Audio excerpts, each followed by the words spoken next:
जसं बुडत्याला काठीचा आधार तसं ठाकरे बंधूंना एकमेकांचा आधार। राजू वाघमारे यांनी ठाकरे बंधूंवर निशाणा साधलाय। मध्यस्थीसाठी राऊतांची गरज लागते तर भाऊ कसले, राजू वाघमारे यांनी सवाल उपस्थित केलाय।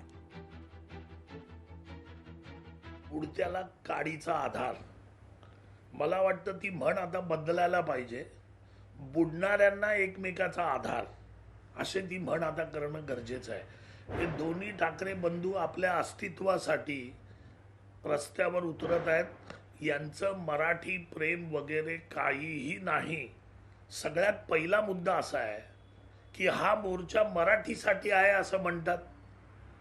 नंतर तर काही जणांनी दिवे लावलेले आहेत की संयुक्त महाराष्ट्राचा 2.0 लढा आहे। म्हणजे ज्या महाराष्ट्रासाठी ज्या हुतात्म्यांनी आपल्या प्राणाची आहुती दिली त्यांचा अपमान तुम्ही करताय। लोकशाही मराठी ऐका, पहा, जागरूक रहा।